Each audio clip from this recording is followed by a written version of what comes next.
Moral stories for children. Camel and Fox Story. Selfish Act. Once a camel and fox became very good friends. They would look for food together and have fun. One day, while looking for food, they saw a farm, but they had to cross river to reach there.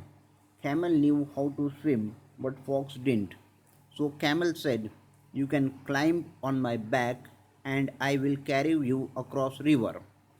Fox was happy and he hopped on Camel's back. Soon they both crossed river and made their way to farm. Arriving at farm, Fox caught a chicken while Camel dug up some fresh vegetables.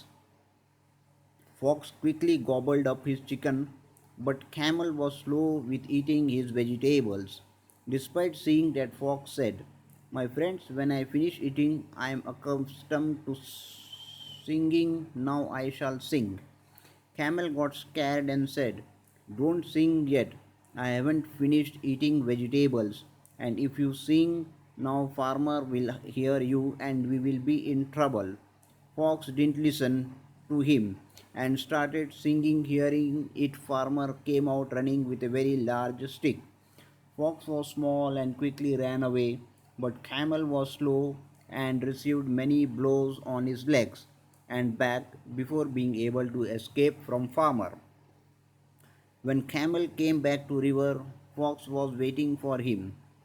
Camel was very upset with him and questioned, "Why did you sing when I was still eating my food?" Fox replied, "Because it's a custom. Now let me get on your back so that we can go back." Camel didn't say anything more and let him climb on his back. Camel slowly started to walk across river, and as soon as they reached halfway in river, Camel stopped and said, "When I am done eating, I am accustomed to take bath." Listening to this, Fox got scared and they were in middle of river where water was deep and Fox could have easily drowned. He pleaded, "Please don't take a bath here. If you take bath, I will be drowned in river." Camel ignored him and lowered his back deep into river until the fox lost her grip on his back and began to splash around helplessly against the fast current. Help me, cried Fox. Camel got up and said, "Now you understand. Are you sorry that because of your selfishness I got beaten by farmer?" Fox cried, "Yes, yes, I have realized my mistake. Now please forgive me." Seeing this, Camel felt pity and swam the rest of the way across the river and climbed up the bank onto the warm grass. Moral: one should not act selfish and know that if you do wrong with someone, then other might do wrong with you. So be careful about how you act with others. Wisdom stories. Old Swan advice. Once near a pond was a very big tree. There lived a big group of swans. In that group lived an old swan who was very wise, intelligent, and far sighted. Everyone around respected him. One day, Old Swan saw a small vine wrapped at the bottom of a tree trunk. He called other swans and said, "We should destroy this vine, or one day it will take us to our death." Everyone laughed and said, "How can this little vine hurt us?" Old Swan explained, "Today it seems little, but with time it will become thick and strong and will be wrapped up all around tree trunk and would be so thick that hunter could climb on tree using this vine as stairs." Other swan could believe and said, "But it's so small, how can this small vine from a ladder?" One of them said, "You're worrying too much. This small vine cannot harm us ever." Others said, "You are just now making up stories to prove that whatever you say is right." Saying this, everyone ignored his warning and kept on enjoying life. Time went by, and soon that small vine climbed up to branches of trees. With time, vine became strong and thick, wrapped around trees, and formed kind of stairs which could be climbed very easily. Soon, swans noticed that vine and realized they should have listened to old swan, as nothing could be done now because that vines became so thick that it couldn't be destroyed by swans. One day, when all swans were gone in search of food, A hunter passing by saw that tree and climbed up. He placed a net trap below tree and left.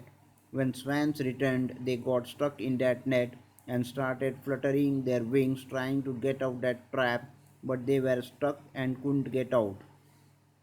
Everyone was ashamed and felt guilty for not listening to wise old Swan. They were so ashamed that they couldn't gather courage to ask him for help now. Just then, one of those swans said, "We were fools, we didn't listen to you. But please help us, only you can help us. Please tell us a way by which we can get out of this trouble. We will follow your advice and do as you say." Old Swan replied, "Okay, then listen to me carefully. In morning when hunter come to check his net, you all pretend to be dead. Thinking that you are dead, he will start to get you out of net and keep on ground. Even then you all should stay there like dead, and as soon as he keeps last swan on ground, I will whistle and you all should fly away that instant." Everyone understood. Next morning when hunter came, he did same as said by old Swan.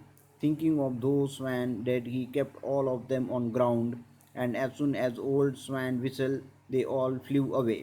Moral: the advice of wise people should be taken seriously. Unity is strength. Sparrow's Revenge. Once in a forest, a sparrow had nest on a tree where she laid her eggs. She was expecting her newborns to come out of eggs soon. But one day an elephant went berserk and went on to crush all the tree's branches in its way. When Sparrow saw that elephant approaching her nest way, she asked him to stop. But elephant didn't listen and destroyed that branch also on which Sparrows has his nest. A branch fell, so did the nest, and her eggs fell on ground and broke. Sparrow was heartbroken to see her broken eggs and began to cry. Seeing this, a woodpecker came to her and asked her reason for crying. Sparrow told her everything that happened. Woodpecker consoled her and said, "You can't do anything by crying, you can't change what happened." Sparrow replied, "That's true, but my children were killed by that elephant. If you can help, please suggest me a way to destroy that elephant." Woodpecker replied, "Sure, I will help you, my friend." She took her to one of her friend Fly. After meeting her, they told them all about what happened and reason to come to her. Fly listened to them and then took them to her friend who was a frog. They all went to Frog and explained everything to him. Frog listened to them and said, "Elephant is big, but he is alone. No one from us can beat him alone. But if we work together, we can beat him. I have a plan." Everyone agreed to be part of plan to help Sparrow, and then Frog explained